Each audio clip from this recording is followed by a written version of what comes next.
I'm here with Dan at PIC, and we're going to talk about behavioral traits and the things that you are finding in the pork industry. Yeah, so a lot of exciting research right now on the behavior front. For years and years, we've tried to measure behavior traits on pigs, and it's been very labor intensive. You can imagine, if you got a human observer observing a pen of pigs, he can only observe so many pigs in a given amount of time, right? And then we went to where we would video the pigs, and we would watch the video later and record these behavior traits. But still, you're just getting single pigs or groups of pigs, but never enough numbers to start to make a significant impact on behavior traits.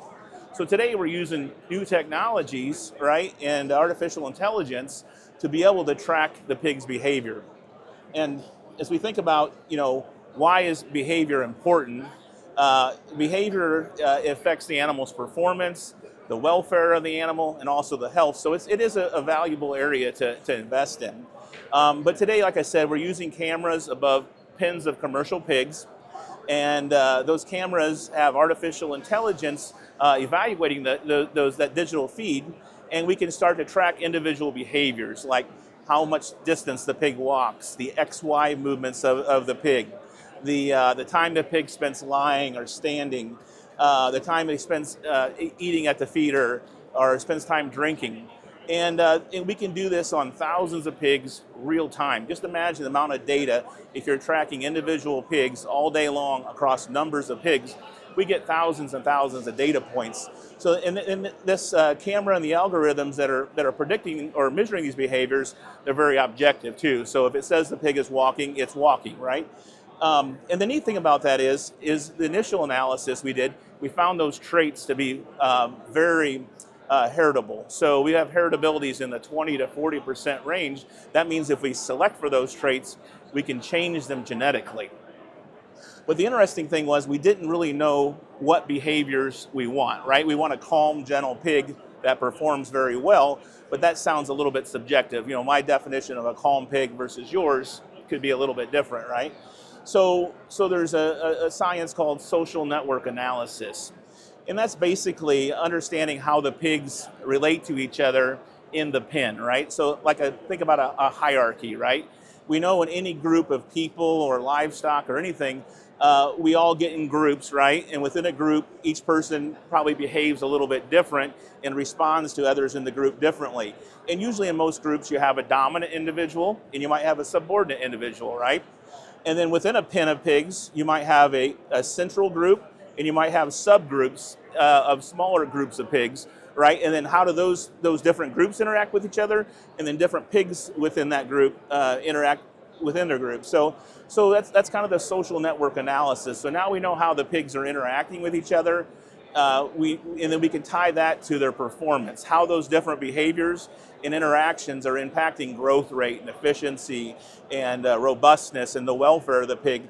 So this is really a breakthrough now that we can have, artificial intelligence help us measure these traits consistently and accurately on large bodies of data, right? And then this allows us to create new traits that we can select for and make a pig that better fits the environment, a pig that's more robust, but still high performing and has a low cost of production. Can you talk about how the digital phenotyping is working in real time and how we are categorizing that for farmers? Yeah. So the digital phenotyping, it's been several projects that continue to evolve over time. The initial project, and the one that is probably the most visual today, is where we're actually recording gilts as they walk down an aisle of a finishing barn, and we're watching these females or boars walk by. And the artificial intelligence is picking out different features of those animals as they're walking by. They're measuring the change in the angle to each joint as the pig walks. They're measuring how consistent the length of stride is, where each foot sets down, if the tail is down or up, if the pig's back is level, probably over 200 different features as that gilt walks by. And then we're taking that, putting that into an algorithm using machine learning and predicting what a PIC select gilt is. So a pig that has the right feet and leg structure, and we know that right feet and leg structure is a better predictor of longevity in the sow herd. So this is a case where we can very accurately measure the phenotype of an animal using digital technology. We have less humans involved and we have less bias involved because the camera and the algorithm score the pig the same each and every time. Whereas if we had trained people selecting those gilts for feet and leg soundness, they would be similar most of the time, but not 100% of the time. So you have a little bit of bias in there. In this case, we're more accurate, we're more consistent, more repeatable, and we get a higher heritability, 3 times greater than what we were doing previously with humans. So that just allows us to make more progress on feet and leg structure, and again, hopefully impact retention in the breeding herd and structural soundness and longevity at the same time. If producers would like to find out more information about this product, where can they look it up or check out more resources to read about it? Yeah, I think a good starting point is to look at PIC.com. We've got a lot of resources there, but also reach out to their local PIC representative, and they'll definitely have talking points and be able to get them in contact with the right people to give them more information about it.